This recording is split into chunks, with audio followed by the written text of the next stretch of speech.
Hello friends, जय माता दी। कैसे हैं आप सब? दोस्तों, महाशिवरात्रि है और महाशिवरात्रि पर हम मनुष्य के जीवन से नकारात्मक ऊर्जाएं समाप्त होती है, उसकी आध्यात्मिक उन्नति का अवसर होता है। और कोई भी आप छोटे छोटे उपाय करते हैं तो रोग, पितृदोष, ग्रह बाधा, काल सर्प दोष, बुरी नज़र आदि सभी का निवारण होता है। मनुष्य का सौभाग्य जागता है, आध्यात्मिक शक्तियाँ बढ़ती है और मन शांत होता है। स्वास्थ्य संबंधी जो समस्याएं होती है इनमें सुधार होता है। आकस्मिक दुर्घटना हो, अकाल मृत्यु हो, इनका भय समाप्त होता है। आज के दिन आपको भोले बाबा का अभिषेक अवश्य करना चाहिए। जल से अभिषेक कीजिए, पंचामृत से अभिषेक कीजिए, पुष्पों से अभिषेक कीजिए और भस्म से अभिषेक करें। बस कुछ नहीं, एक चुटकी भस्म बाबा को आपको अर्पित करना है और ये एक चुटकी भस्म आपके जीवन को अवश्य बदल कर रखेगा। क्योंकि शिव जी को क्या कहते हैं? भस्मधारी भूतनाथ कहा जाता है।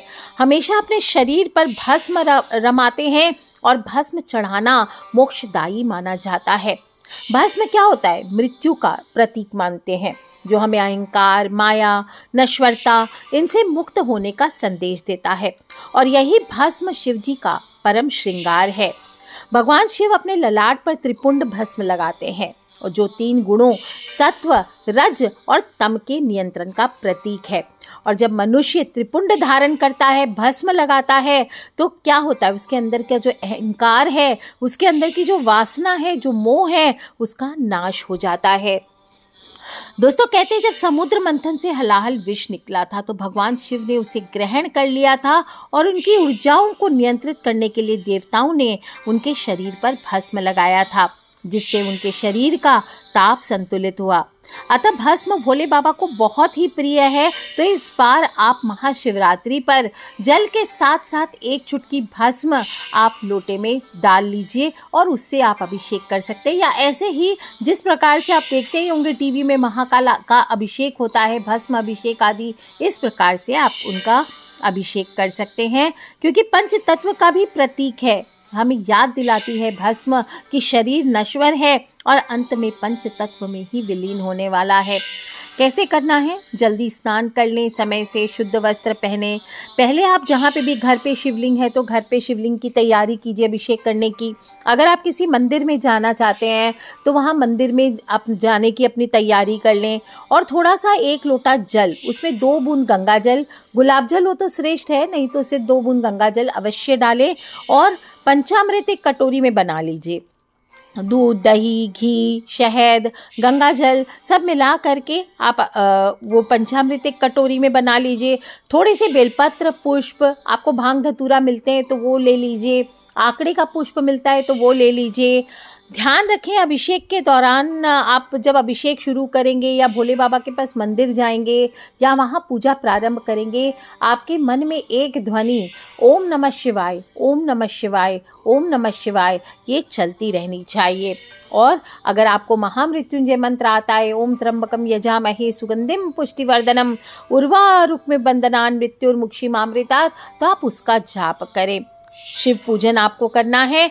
आप जल से पहले अभिषेक करें भोले बाबा का, दूध से अभिषेक करें, शहद से अभिषेक करें अपनी मनोकामना अनुसार। दूसरे वीडियोस में मैंने बहुत सारे बताए हैं कि किस प्रकार से कौन सी मनोकामना के लिए किस चीज़ से अभिषेक करना चाहिए, उस प्रकार से आप अभिषेक करें। और नहीं तो पंचामृत आदि से आपको अभिषेक करें।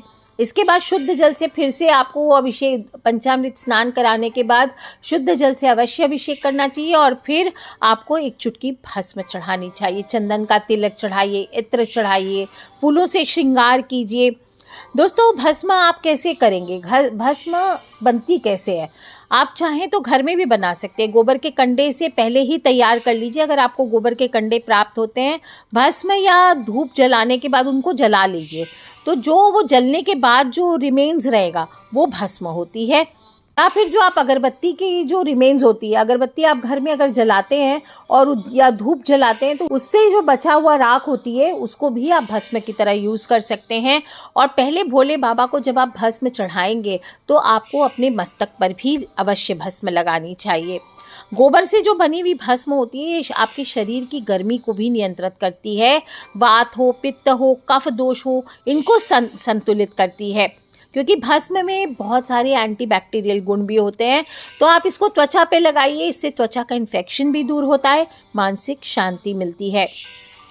कैसे करेंगे? एक चुटकी भस्म हाथ में ले लीजिए, बोलिए काल हरोहर कष्ट हरोहर दुख हरो दारिद्र हरो नमामि शंकर भजामि भोले बाबा हरे हरे शंकर आप शरणम। इस प्रकार से बोलते हुए काल हरोहर कष्ट हरोहर दुख हरो दारिद्र हरो नमामि शंकर भजामि भोले बाबा हरे हरे शंकर आप शरणम बोलते हुए अर्पित कीजिए।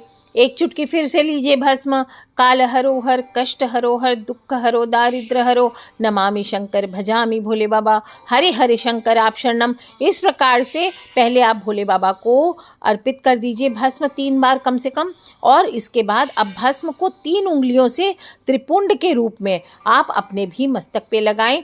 इस प्रकार से आपको इसके बाद हाथ धो लेना है और फिर प्रभु को चंदन अक्षत होने चाहिए, यानी बिना टूटे हुए चावल होने चाहिए, ऐसे उनके लिए अक्षत लेकर के जाइए। जनेऊ धारण कराइए, पुष्प धारण कराइए, बिलपत्र अर्पित कीजिए, भांग की पत्तियां प्राप्त हो तो वो अर्पित कीजिए, धतूरा चढ़ाएं और इस तरह से श्रृंगार करें। एंड में आपको दीपक अवश्य जलाना चाहिए और फिर वहीं बैठ करके शिव स्तोत्र हुआ, शिव चालीसा हुआ, रुद्राष्टक 8 हुआ, महामृत्युंजय मंत्र का जाप हुआ, ओम नमः शिवाय का, इसका आप पंचाक्षरी स्तोत्र का, पंचाक्षरी मंत्र आदि का जाप कर सकते हैं। और इस दिन आप बाबा विश्वनाथ को काले तिल भी 1 मुट्ठी अवश्य अर्पित करने चाहिए।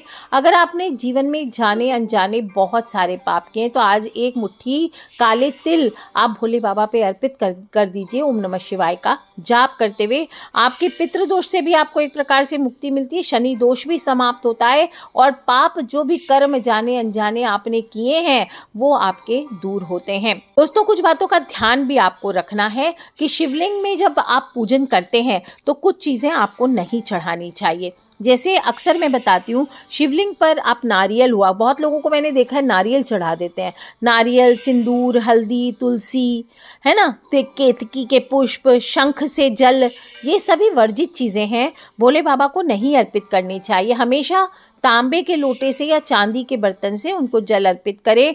तांबे के लोटे से जल जब आप अर्पित करते हैं तो कहते हैं कि इलेक्ट्रोमैग्नेटिक एनर्जी बढ़ती है, जिससे शरीर और मन शुद्ध होता है, तो ये श्रेष्ठ होता है। जब जल अर्पित कर रहे हैं, अगर आप मंदिर जा रहे हैं तो ये ध्यान रखें सभी लोगों को जल अर्पित करना है, भक्ति से जल अर्पित करें, इधर उधर फेंकना, ऐसे कभी भी पीछे मुड़ कर देख रहे हैं, लड़ाई झगड़े कर रहे हैं और उसमें आप जल अर्पित कर रहे हैं, ऐसे नहीं करना है। शांति से खड़े रहें, जब आपकी बारी आए, मंदिर अगर जा रहे हैं तो आप पतली सी धारा जल को एकदम देखते हुए धीरे से ओम नमः शिवाय करते हुए जल को अर्पित करें, ये श्रेष्ठ है। ऐसा नहीं कि ऐसे लिया लोटा पलट दिया भगवान पे आ गए ओम नमः शिवाय करके, नहीं। शिवलिंग को कभी भी ऐसे ही गंदे संदे तौलिए से नहीं पोंछना चाहिए। अगर आप शिवलिंग का रुद्राभिषेक करा रहे हैं, एक अलग वस्त्र या मुलायम तौलिया रखें जिससे आप भोले बाबा को आप पहुंच सकते हैं। शिवलिंग की जब पूजा करने के बाद परिक्रमा, शिवलिंग की कभी भी पूरी परिक्रमा नहीं की जाती, इस बात का ध्यान रखें। जलाहारी को पार नहीं किया जाता है, या तो अपने स्थान पे खड़े होकर 4 बार घूम सकते हैं या फिर आप उनकी जलाहारी तक जाकर वापस से लौट कर आ जाइए। जलाहारी का उल्लंघन नहीं करना है, इस बात का आपको ध्यान रखना है। और दोस्तों, भस्म विरक्ति का प्रतीक है, तो पूरे शिव परिवार पर भस्म अर्पित नहीं करना है, इस बात का ध्यान रखें। विशेष परिस्थितियां होती है जब शिव परिवार को भी भस्म अर्पित किया जाता है, सिर्फ और सिर्फ आपको भस्म भोले बाबा पर ही अर्पित करना है, इस बात का ध्यान रखें। बिना जल अर्पित किए हुए भस्म अर्पित नहीं करना। ये नहीं कि गए और भस्म अभिषेक करना है, गुरु माँ ने बोला है कि भाई 1 चुटकी भस्म चढ़ा दो, काल हरो कष्ट हरो दुख हरो दारिद्र हरो, ऐसा नहीं करना है। पहले जल से अभिषेक अवश्य करें, इसके बाद ही आपको भस्म अर्पित करना चाहिए। कहते हैं समुद्र मंथन के समय भगवान शिव ने जब विष का पान किया था तो शिवलिंग पर जल चढ़ाया गया था, उससे उनकी पहले तप्त ऊर्जा शांत हुई थी और इसके बाद उनके शरीर पर भस्म का लेप किया गया था। तो आप भी ऐसे ही करें और कहते हैं इस छोटे से उपाय से आपके सभी पाप नष्ट होते हैं, मोक्ष की प्राप्ति होती है। दोस्तों, महाशिवरात्रि है, कोशिश करें कि इस दिन निर्जला व्रत रखें।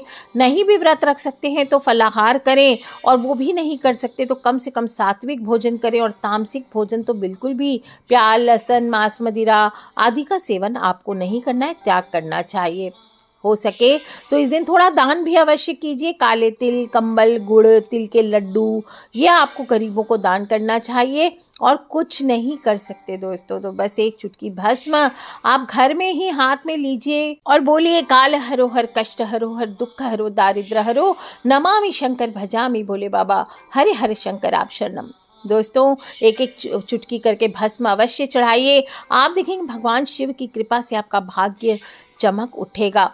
दोस्तों आपको कनेक्टेड रहिए, मैं अगले वीडियो में बताने वाली हूँ 10 और उपाय जो इस महाशिवरात्रि पर आपको करने हैं। और ज़्यादा से ज़्यादा ओम नमः शिवाय का जाप अवश्य करें। आपके पास रुद्राक्ष की माला हो तो उससे 108 बार ओम नमः शिवाय का जाप करें। आपके पास रुद्राक्ष धारण कर सकते हैं, इस दिन आप मोती सिद्ध करके धारण कर सकते हैं। बहुत सारी चीज़ें होती हैं। महाशिवरात्रि बहुत विशेष अवसर होता है आपकी समस्याओं का समाधान पाने का, तो इस दिन आप ये छोटे छोटे उपाय ज़रूर करें। शिव पुराण का पाठ स्वयं से करें, शिव पुराण की कथा को सुने, इससे भी सुख समृद्धि प्राप्ति होती है। और 5 मुखी रुद्राक्ष विशेष रूप से आज के दिन अर्पित करके सिद्ध किया जाता है, तो सिद्ध करके अगर हो सके तो कहीं से 5 मुखी रुद्राक्ष अवश्य प्राप्त करें। आज के लिए इतना ही दोस्तों, खिलखिलाते रहे, मुस्कुराते रहे। रात्रि जागरण की रात है और भोले बाबा का शिव भजनों से कीर्तन करें, भोले बाबा का ध्यान करें, भोले बाबा के मंत्रों से जाप करते हुए पूरी रात ओम नमः शिवाय का जाप करते हुए इस रात्रि को व्यतीत करें। और दोस्तों अपने शिव मंदिर में, घर में मंदिर है तो एक दीपक अवश्य जलाएं, उसके सामने तिल के तेल का या घी का दीपक जलाएं। काले तिल और कच्चे चावल अर्पित करें, पितृ दोष भी दूर होगा, शनि दोष भी समाप्त होगा। और इस तरह से दोस्तों आप काल सर्प दोष और ग्रह दोष निवारण के लिए भी इस उपाय को भस्म अर्पित करके उपाय करते हैं तो आप देखेंगे कैसा कमाल आपके जीवन में होता है। जो लोग भी कर्ज से जुड़े हुए हैं, जो लोग भी कर्ज से परेशान हैं वो लोग आज के दिन ओम ऋण मुक्तेश्वराय नमः इस मंत्र का इस्तेमाल करके आप शिवलिंग पर केसर मिश्रित दूध चढ़ाइए, ये भी बहुत फायदेमंद होता है। और ये छोटे छोटे उपाय को अपना कर दोस्तों आप भगवान शिव की विशेष कृपा को प्राप्त अवश्य करें और आपके जीवन में सुख समृद्धि शांति लेकर के भोले बाबा आए, आपको आशीर्वाद प्रदान करें। इस महाशिवरात्रि को पूर्ण आप भोले बाबा को प्रसन्न करने के लिए ज़रूर इनकी सेवा करें दोस्तों। खिलखिलाते रहे, मुस्कुराते रहे। Take care friends, love you all. जय माता दी, बम बम भोलेनाथ की जयकारा, शेरावाली दा बोल सांचे दरबार की जय, बोलिए हर हर हर महादेव शंभू। और दोस्तों अकेले नहीं सुनना है, सभी से, अपने फ्रेंड्स, फैमिली, मम्मी पापा, भाई बहन, बच्चों को मैंने भस्म का उपाय बताया, एक चुटकी भस्म का, ये आप उन लोगों से शेयर अवश्य कर लें। आज के लिए इतना ही। Take care friends, love you all. जय माता दी, बम बम भोलेनाथ की जयकारा, शेरावाली दा बोल सांचे दरबार की जय।